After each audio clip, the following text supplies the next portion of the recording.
اللہ کا مہینہ رجب کا مہینہ ہمارے درمیان ہے. آج میں نے آپ کو کچھ باتیں بتانی ہے کہ جو آپ نے رجب میں کرنی ہے. سبحان اللہ، رجب میں ایک رات آتی ہے اور ایک دن آتا ہے جو بڑا ہی مبارک ہے. وہ 27ویں رجب ہے، وہ شب معراج ہے. وہ رات عبادت میں گزارنی ہے اور وہ دن روزہ رکھنا ہے. اس کی فضیلت کیا ہے؟ نبی پاک علیہ الصلوۃ والسلام کا فرمان عالی شان ہے کہ حضرت ابو ہریرہ رضی اللہ عنہ فرماتے ہیں جو کوئی 27ویں رجب کا روزہ رکھے اللہ عز و جل اس کے لیے 60 مہینے کے روزوں کا ثواب لکھے گا. اللہ اکبر. اسی تاریخ کو نبی پاک علیہ الصلوۃ والسلام کو معراج شریف کا عظیم الشان معجزہ نصیب ہوا. چنانچہ اس دن جو روزہ رکھتا ہے، نبی پاک علیہ الصلوۃ والسلام فرماتے ہیں رجب میں ایک دن اور رات ہے، جو اس دن روزہ رکھے اور رات قیام یعنی عبادت کرے تو گویا اس نے 100 سال کے روزے رکھے. فرمایا 100 برس کی شب بیداری کی اور یہ رجب کی 27ویں رات ہے. تو پتہ چلا 27ویں شب کو عبادت کرنی ہے، 27 رجب کو روزہ رکھنا ہے. اب آئیے ہمیں اس رات کچھ نوافل پڑھنے ہیں. وہ کیا ہیں؟ رجب میں ایک رات جس میں نیک عمل کرنے والے کو 100 برس کی نیکیوں کا ثواب ہے، وہ 27ویں شب ہے، 27th نائٹ آف رجب. جو اس میں 12 رکعتیں اس طرح پڑھے کہ ہر رکعت میں سورہ فاتحہ اور کوئی ایک سورت اور ہر 2 رکعت پر التحیات پڑھے اور 12 پوری ہونے پر سلام پھیرے. اس کے بعد 100 بار یہ پڑھے سبحان اللہ والحمد للہ ولا الہ الا اللہ واللہ اکبر، اور پھر استغفار 100 بار پڑھے، درود شریف 100 بار پڑھے اور دنیا اور آخرت میں سے جس چیز کی چاہے وہ دعا مانگے. صبح روزہ رکھے تو اللہ پاک اس کی سب دعائیں قبول فرمائے گا سوائے اس دعا کے جو گناہ کے لیے ہو. تو 27th نائٹ 12 رکعت نفل پڑھنی ہے اور 12 پوری ہونے پر سلام پھیرنا ہے. ٹھیک ہے، ایک ساتھ 12 رکعت نفل پڑھنی ہے اور 100 بار کیا پڑھنا ہے؟ سبحان اللہ والحمد للہ ولا الہ الا اللہ واللہ اکبر. 100 بار استغفر اللہ ربی من کل ذنب واتوب الیہ پڑھ لیں. 100 بار کوئی بھی درود شریف پڑھ لیں، پھر دعا مانگے، انشاءاللہ دعائیں قبول ہوں گی. کسی پریشانی میں ہے، کسی بیماری میں ہے، کسی تکلیف میں ہے تو یہ رجب کی 27ویں شب کو ٹارگٹ بنا لیں. انشاءاللہ عبادت کریں، 27 رجب کا روزہ رکھیں اور یہ نفل پڑھ لیں. نبی اکرم نور مجسم صلی اللہ تعالی علیہ وسلم کا فرمان عالی شان ہے شب جمعہ اور روز جمعہ یعنی جمعرات کا سورج ڈوبنے سے لے کر جمعے کا سورج ڈوبنے تک مجھ پر درود پاک کی کثرت کیا کرو. جو ایسا کرے گا روز قیامت میں اس کی گواہی دوں گا اور شفاعت بھی کروں گا. سبحان اللہ. یعنی یہ جو وقت گزر رہا ہے شب جمعہ اور روز جمعہ، یہ کثرت سے درود پاک پڑھنے کا وقت ہے. ان اوقات میں بالخصوص دیگر فضول باتوں سے بچ کر، فضول کاموں سے بچ کر زیادہ سے زیادہ درود پاک پڑھنے ہیں. آئیے مل کر محبت کے ساتھ بآواز بلند درود پاک پڑھ لیں. صلو علی الحبیب صلی اللہ تعالی علی محمد صلی اللہ علیہ وسلم. پیارے اسلامی بھائیوں، بیر سبا یہ ایک تاریخی شہر ہے جو کہ فلسطین کے قریب ہے. یہ بہت بڑا شہر بن گیا ہے. پہلے وہ ایک چھوٹا سا گاؤں تھا. عربی میں بیر کنویں کو کہتے ہیں اور سبا کا معنی ہے 7. یہ جو گنتی والا 7 ہوتا ہے نا 7، تو اب اس کو بیر سبا کیوں کہا جاتا ہے؟ 7 عدد والا کنواں، اس سے کیا مراد ہے؟ اس کے بارے میں مختلف روایات ہیں. ایک روایت یہ ہے کہ اللہ کے نبی حضرت ابراہیم علیہ الصلوۃ والسلام کو جب آگ میں ڈالنے کا واقعہ پیش آیا تو آگ جب آپ کے لیے گلزار بن گئی، اس واقعے کے بعد آپ نے ایک علاقے بابل کی طرف ہجرت کی اور مصر سے ہوتے ہوئے اس جگہ پر پہنچے جہاں یہ بیر سبا یہ کنواں موجود ہے. اس وقت حضرت ابراہیم علیہ الصلوۃ والسلام کی عمر جوانی کی عمر تھی. اللہ پاک نے آپ کو بہت سارا مال عطا فرمایا. آپ کے پاس مویشی جو تھے، گائے، بھینسیں اور دیگر جانور بہت زیادہ ہو گئے تھے. یہاں تک کہ لوگ آپ کو شیخ صالح، نیک بزرگ کے نام سے پکارتے تھے. اللہ کے آپ نبی بھی تھے تو آپ سے بڑی لوگ محبت کرتے تھے، آپ کو شیخ صالح کہہ کے پکارتے تھے. اب یہ ہوا کہ آپ کی کچھ لوگوں نے بے ادبی کی اور آپ سے کہنے لگے کہ آپ یہاں سے چلے جائیں. حضرت ابراہیم علیہ الصلوۃ والسلام نے کوئی لڑائی جھگڑا نہیں کیا، اپنا سامان اٹھایا اور آپ اس علاقے سے چلے گئے اور جبرون نامی شہر تشریف لے گئے، جس کو آج کل اس شہر کو الخلیل کہتے ہیں. بہرحال اللہ کریم انبیاء کرام کی یہ ادبی کیسے معاف فرماتا. اللہ پاک تو اپنے نبیوں سے بڑی محبت فرماتا ہے. رب کریم بے ادبوں کو ضرور سزا دیتا ہے. اب کیا ہوا کہ اس علاقے کے لوگوں کو یہ سزا ملی کہ جب وہ اس کنویں کے پاس پہنچے جہاں سے پانی لیتے تھے، اس سارا کنواں جو ہے وہ سوکھ گیا تھا. بلکہ اس شہر میں جتنے بھی کنویں تھے سارے ہی سوکھ گئے تھے. یہ لوگ بڑے پریشان ہوئے کہ پانی کا ایک قطرہ نہیں، کدھر گیا پانی؟ کچھ لوگوں نے کہا کہ شیخ صالح کی بے ادبی کی ہے، اللہ کے نیک بندے کو ہم نے تنگ کیا ہے، یہ ہو سکتا ہے اسی وجہ سے بے ادبی کی ہمیں سزا ملی ہے. اب یہ لوگ پھر حضرت ابراہیم کی بارگاہ میں حاضر ہوئے, معافی مانگنے لگے کہ حضور ہمیں معاف کر دیں, ہم نے آپ کو باہر نکال دیا, حضور واپس آ جائیں, اس شہر میں پھر کرم فرمائیں. حضرت ابراہیم علیہ السلام نے کہا کہ میں تو نہیں آتا, اب تم میری 7 بکریاں لے جاؤ, ایک ایک بکری کو ایک ایک کنویں کے پاس کھڑی کر دو, جیسے ہی وہ بکریاں کنویں کے پاس پہنچے گی انشاءاللہ کنویں میں پانی واپس آ جائے گا. اب یہ لوگ 7 بابرکت بکریاں لے کر واپس آئے. جو ہی انہوں نے بکریوں کو کنویں کے پاس کھڑا کیا, اللہ کی رحمت دیکھیں, اسی وقت کنویں ابل پڑے اور دیکھتے ہی دیکھتے پانی سے کنویں بھر گئے. اسی وجہ سے اس مقام کا نام بیر سبا یعنی 7 بکریوں والا کنواں, یہ نام مشہور ہو گیا. میرے پیارے اسلامی بھائیوں, اس واقعے سے کیا سیکھنے کو ملتا ہے؟ پہلے تو حضرت ابراہیم علیہ السلام کی کیا شان ہے, جو ذوالحجہ کا مہینہ ہے حضرت ابراہیم کی ہمیں یاد دلاتا ہے. جتنے حج کے ارکان ہیں اس پہ حضرت ابراہیم کی, حضرت اسماعیل کی, بی بی ہاجرہ کی یادیں ہیں. صفا مروہ پر جائیں تو بی بی ہاجرہ کی یاد آتی ہے, اور سبحان اللہ آپ ابو الانبیاء ہیں. یاد رکھیے حضرت ابراہیم کے بعد جتنے بھی انبیاء آئے اس دنیا میں, سب کے سب حضرت ابراہیم علیہ السلام کی اولاد میں. حضرت ابراہیم کا مقام سرکار دو عالم صلی اللہ تعالی علیہ وسلم کے بعد کائنات میں سب سے افضل اگر کوئی ہستی ہے تو وہ حضرت ابراہیم علیہ السلام ہیں. اور سبحان اللہ حضرت ابراہیم کی جہاں اور بہت ساری برکتیں ہیں, آپ کی ایک اور شان یہ بھی ہے کہ آپ کا جو چہرہ انور ہے وہ سرکار دو عالم علیہ السلام سے بڑی مشابہت رکھتا تھا. میرے آقا علیہ السلام فرماتے جس کو ابراہیم کو دیکھنا ہو وہ مجھے دیکھ لے. نبی پاک کے چہرہ انور سے حضرت ابراہیم علیہ السلام کا چہرہ بڑا ملتا.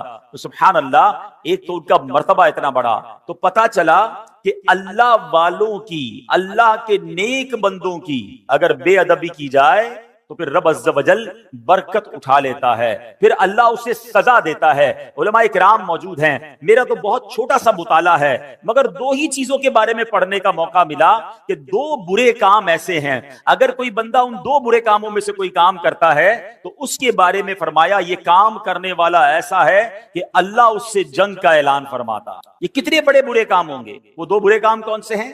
ایک تو سود کا کام کرنے والا, اور دوسرا فرمایا اللہ کے کسی ولی سے جو دشمنی کرے رب اس سے جنگ کا اعلان فرماتا ہے. اب مجھے بتائیے اللہ سے جنگ کر کے کوئی جیت سکتا ہے؟ نہیں نا. تو پھر ہر معاملے میں ہر طریقے سے کسی بھی صورت سود کے قریب نہیں جانا ہے. اب سوال یہ ہے کہ ہمیں کیسے پتا چلے اللہ کا ولی کون ہے؟ یہ ذرا سمجھیے گا میری بات. اللہ نے اپنے اولیاء کو اپنے بندوں میں چھپا کر رکھا ہے. دیکھیں انبیاء تو جن کے نام ہمیں معلوم ہیں وہ انبیاء ہیں, ٹھیک ہے, اور 1 لاکھ کم و بیش 24,000 انبیاء, جتنے بھی اللہ کے انبیاء ہیں سب پر ہمارا ایمان ہے. اب صحابہ کی بھی ایک لسٹ ہے کہ جنہوں نے نبی پاک علیہ السلام کا دور بھی پایا اور ان کا دیدار کیا یا ان کی صحبت اٹھائی, ایمان کی حالت میں ان کا دیدار کیا یا صحبت اٹھائی اور ایمان پر ان کا خاتمہ ہوا, وصال ہوا, وہ صحابی ہیں. لیکن ولی کو کیسے پہچانے؟ تو علماء فرماتے ہیں کہ اللہ نے اپنے ولیوں کو لوگوں میں چھپا کے رکھا ہے. ہو سکتا ہے آج شکارپور کے اس اجتماع میں اللہ کے بہت سارے اولیاء کرام موجود ہوں, ہمیں نہیں پتا.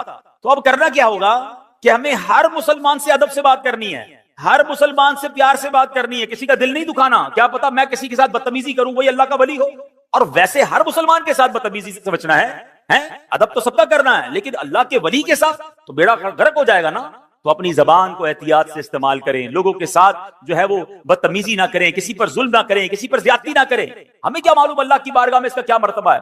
بلکہ احادیث میں یہ مضمون ملتا ہے کہ کچھ لوگ ایسے ہوں گے کہ جو پرا گندا بال ہوں گے, یعنی بال بکھرے ہوئے ہوں گے, کپڑے ان کے اتنے اچھے نہیں ہوں گے, ان کو اپنی محفل میں کوئی نہیں بلاتا ہوگا, نہ آئے تو کوئی نوٹس بھی نہیں کرتا. آقا علیہ السلام فرماتے ہیں مگر اللہ کی بارگاہ میں ان کا وہ مقام ہوتا ہے کہ اگر وہ قسم اٹھا لے کسی معاملے پر رب ان کی قسم پوری فرما دیتا ہے. ہم تو عام طور پہ لوگوں سے ملتے بھی ان کے لباس کو دیکھ کے, ہاں یار یہ ذرا رکھ رکھاؤ والا ہے, اس سے ملنا ہے, اس کو ساتھ بٹھانا ہے, نہیں یار اس کے کپڑے میلے ہیں, یہ تو دکھنے میں بڑا غریب لگتا ہے, ٹوٹی ہوئی چپل پہن کر آیا ہے, اس کو کہاں اپنے قریب آنے دوں, اس کے کپڑوں سے بو آ رہی ہے. نہیں, کسی کے لباس, کسی کے حلیے, کسی کی غربت دیکھ کر اس کی بے عزتی نہیں کرنی ہے, سب کے ساتھ پیار سے پیش آئے. ہمیں نہیں پتا اگر وہ اللہ کا ولی ہوا اور کسی معاملے میں ہم سے ناراض ہو گیا نا تو چلتی گاڑی رک جانی ہے, سارے بنے کام بگڑ جانے, کیونکہ رب کا ولی ہے, رب کا دوست ہے. ہمیں نہیں پتا ہم کسی کے ساتھ زیادتی کریں اور پھر جب رب بدلا دے, رب کی قدرت کی طرف سے بدلا آتا ہے تو ہم مارے جائیں گے, ہم تباہ و برباد ہو جائیں گے. تو اے میرے پیارے اسلامی بھائیوں, پہلا مدنی پھول یہ لے کر جائیے, کسی مسلمان کے ساتھ زیادتی نہیں ہونی چاہیے, کسی مسلمان کو تکلیف نہ پہنچائیں. حدیث پاک میں آتا ہے من آذا مسلمن فقط آذانی, میرے آقا فرماتے جس نے کسی مسلمان کو تکلیف دی وہ ایسا ہے جیسا اس نے مجھے تکلیف دی. فرمایا ومن آذانی فقط آذ اللہ، اور جس نے مجھے تکلیف دی وہ ایسا ہے جیسے اس نے اللہ کو تکلیف پہنچائی. بات کہاں تک جاتی ہے؟ ایک مسلمان کو تکلیف دینے میں. اب وہ سوچے جو مسلمانوں کو گالیاں دیتے ہیں، وہ سوچے جو مسلمانوں کا مال دباتے ہیں، وہ سوچے جو چوریاں کرتے ہیں، جو زمین پر قبضہ کر لیتے ہیں، جو یتیم بیواؤں کا بلکہ اپنی بہنوں کا ورثہ دبا لیتے ہیں، وہ کیا جواب دیں گے اللہ کی بارگاہ میں؟ کیسے جواب دیں گے؟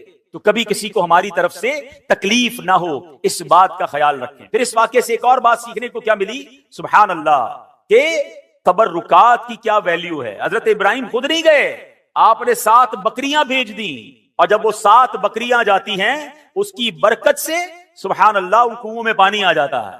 تو پتہ یہ چلا کہ اللہ کے جو اولیاء ہوتے ہیں، رب کے قریب جو لوگ ہوتے ہیں، ان کے قرب والی تبرک والی چیزوں میں بھی بڑی برکت ہوتی ہے. ان تبرکات کی برکات سے مشکلات ٹل جاتی ہیں، پریشانیاں حل ہوتی ہیں، دلوں کو سکون ملتا ہے، بیماریاں دور ہوتی ہیں. ارے جناب لوگ کہتے تبرک کی کوئی ریفرنس دیجئے، تبرک کیسے ہو گیا اور تبرک کا کیا جناب کوئی حقیقت ہے؟ ارے آپ نے اگر قرآن پڑھا ہوتا تو یہ سوال کبھی ذہن میں پیدا نہ ہوتا. پڑھیے سورہ یوسف، پڑھیے اس کی تفسیر. حضرت یعقوب علیہ السلام جب حضرت یوسف کی یاد میں آنسو بہاتے تھے، آپ کی بینائی کا ضعف پڑ گیا، بینائی کمزور ہو گئی. بہت طویل واقعہ ہے. حضرت یوسف کو جب پتا چلا، جب آپ مصر کے بادشاہ بن چکے تھے، اللہ اکبر، حضرت یوسف بھی اللہ کے نبی ہیں. ذرا غور سے بات سنیے گا، حضرت یعقوب بھی اللہ کے نبی ہیں. یہ دونوں نبی اللہ سے یقیناً دعا کر سکتے ہیں، مگر حضرت یوسف اپنے بھائی کو کہتے ہیں ایسا کرو، میرا یہ قمیص جو ہے لے جاؤ میرے والد کے پاس، ان کی آنکھوں پر رکھ دینا، اللہ اس کی برکت سے ان کی بینائی کا ضعف دور کر دے گا.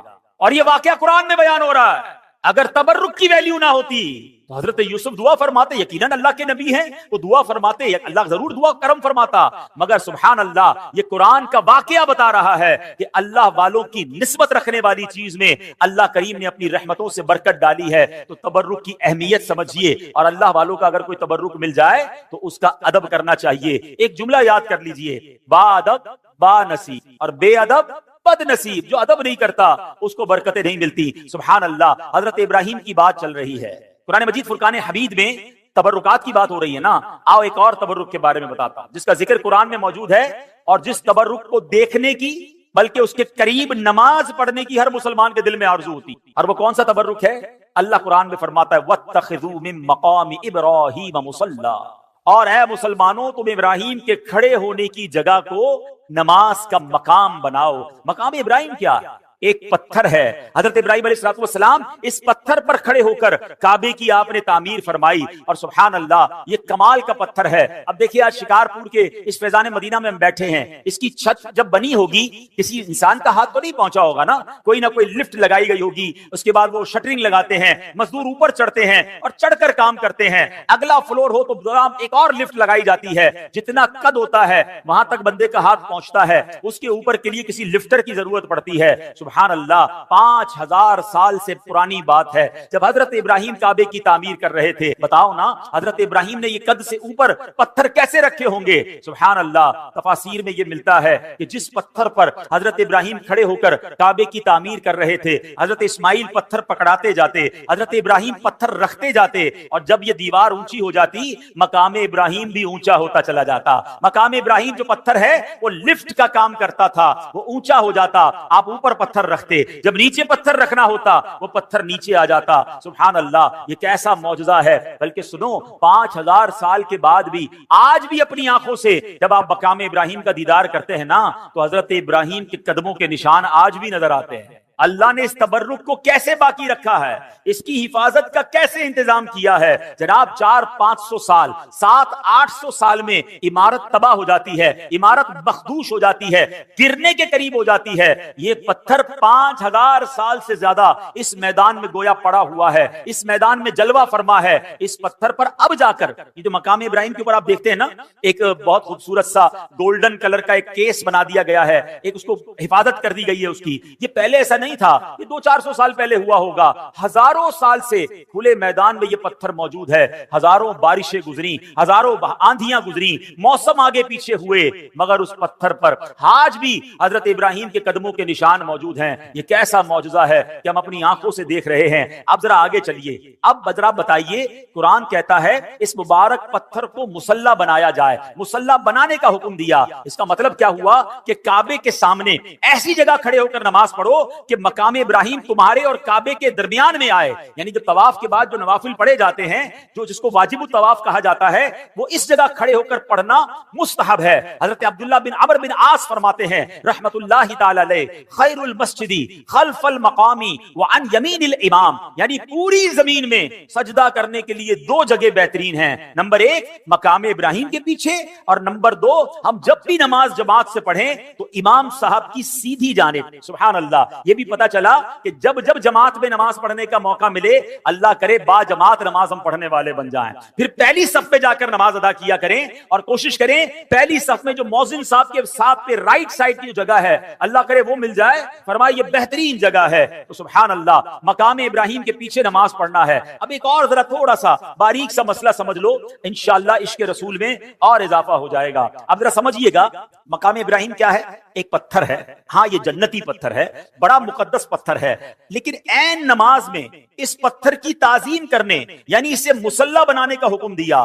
اب سوچنے کی بات ہے، علماء بیٹھے ہیں، کہ حالت نماز میں ایک پتھر کی تعظیم کرنے سے نماز میں کوئی نقص نہیں آتا ہے، نماز میں کوئی کمی نہیں آتی ہے، نماز ٹوٹتی نہیں ہے، بلکہ نماز مکمل رہتی ہے. بلکہ تو بھلا خود انبیاء کرام علیہ الصلوۃ والسلام، بلکہ نبیوں کے امام جناب رسول اللہ صلی اللہ تعالی علیہ وسلم کا اگر کسی کو نماز میں خیال آ جائے تو اس کی نماز میں کیسے خلل واقع ہوگا، اس کی نماز میں کیا کمی آ جائے گی. سبحان اللہ. سچ یہی ہے کہ حالت نماز میں نبی کی تعظیم کا خیال آنے سے نماز ٹوٹتی نہیں بلکہ کامل و اکمل ہو جاتی ہے. کسی عاشق نے کیا خوب کہا، کیا کرم کیا تیری یاد نے مجھے آ جگایا نماز میں، کیا کرم کیا تیری یاد نے مجھے آ جگایا میری نماز میں، میرے وہ بھی سجدے ادا ہوئے جو قضا ہوئے تھے نماز میں. اللہ اکبر. یعنی نبی پاک کی یاد اگر نماز میں آ جاتی ہے تو غفلت کی نیند اڑ جاتی ہے. اور سبحان اللہ، نماز کا تحفہ بھی تو نبی پاک نے ہی ہمیں دیا ہے، نماز کی تعلیم بھی نبی پاک علیہ الصلوۃ والسلام نے ہمیں دی ہے. تو سبحان اللہ، یہ ہے جناب تبرکات کی حیثیت اور تبرکات کی برکت. اللہ سے دعا کرتے ہیں رب کریم ہمیں مکہ پاک کی حاضری عطا فرمائے، حج کی سعادت نصیب فرمائے، مقام ابراہیم کا دیدار نصیب فرمائے، اور مقام ابراہیم کے پاس نماز ادا کرنا بھی نصیب فرمائے. ہاں ایک مسئلہ بتا دیتا ہوں، جب یہ فضیلت سنتے ہیں نا تو ہمارے کچھ حاجی صاحبان سمجھتے ہیں، چاہے وہ عمرے پر جائیں یا حج پہ جائیں، کہ جناب اب تو بالکل مقام ابراہیم کے پیچھے نماز پڑھیں گے تو نماز ہوگی، ورنہ نماز ہی نہیں ہوگی. تو اب اس کے لیے وہ جناب طواف روک کر 4-5 بندے ہاتھ باندھ لیتے ہیں کہ نہیں بھائی ادھر ہی نماز پڑھنی ہے. اب اس پہ ہزاروں لوگ گزر رہے ہوتے ہیں، اور اب ماشاءاللہ طواف میں تعداد بھی زیادہ ہوتی ہے. تو اگر مقام ابراہیم پر آپ کو جگہ نہ ملے تو حرم پاک میں جہاں بھی جگہ ملے آپ وہاں پر واجب الطواف جو ہے، جو نماز کے نوافل ہیں طواف کے، وہ ادا کر سکتے ہیں. وہ کہیں بھی ادا کر لیں، مقام ابراہیم پر جا کر ادا کرنا ضروری نہیں ہے. بہرحال میرے پیارے اسلامی بھائیوں، حضرت ابراہیم کا ذکر خیر ہو رہا ہے. ایک مرتبہ حضرت ابراہیم علیہ الصلوۃ والسلام سمندر کے کنارے سے گزر رہے تھے. آپ سبحان اللہ، آپ علیہ الصلوۃ والسلام نے دیکھا کہ ایک لاش پڑی ہوئی ہے. حالت یہ ہے کہ سمندر کی مچھلیاں بھی اسے نوچ رہی ہیں اور پرندے بھی اس کا گوشت کھا رہے ہیں. یہ دیکھ کر حضرت ابراہیم علیہ الصلوۃ والسلام کو بڑی حیرت ہوئی. ویسے حضرت ابراہیم علیہ الصلوۃ والسلام کا ایمان اور یقین کتنا پختہ تھا، اس پر تو کوئی کلام نہیں ہو سکتا. آپ جیسا کامل ایمان والا کون ہو سکتا ہے؟ یہ تو صرف ایک حیرانی تھی کہ یہ لاش جب کئی سارے ٹکڑوں میں بٹ گئی ہے، اس کا کچھ گوشت مچھلیوں کے پیٹ میں چلا گیا ہے، کچھ پرندوں کے پیٹ میں چلا گیا ہے، کچھ پانی میں لگ کر گل گیا ہے. ایک لاش کے اتنے سارے ٹکڑے بٹ گئے ہیں، قیامت آنے میں ابھی صدیاں باقی ہیں. حیرت کی بات یہ کہ اللہ کیسے قیامت کے دن مردوں کو زندہ کرے گا اور یہ سارا گوشت جو اس کا ہے اس کے جسم پر واپس آ جائے گا. سبحان اللہ. آپ نے رب کریم کی بارگاہ میں سوال کیا، رب ارنی کیف تحیی الموتى، اے میرے رب تو مجھے دکھا دے کہ تو مردوں کو کس طرح زندہ فرمائے گا. اللہ اکبر. اب آپ کا ایمان تو مضبوط ہے مگر آنکھوں سے دیکھنا چاہتے ہیں. اس پر کوئی اعتراض کر سکتا تھا کہ شاید حضرت ابراہیم کو کوئی شک تھا، لہذا اللہ پاک نے حضرت ابراہیم علیہ الصلوۃ والسلام کی زبانی ہی جواب دلوایا. ارشاد ہوا اولم تؤمن، کیا تجھے یقین نہیں؟ حضرت ابراہیم نے عرض کیا بلا ولکن لیطمئن قلبی،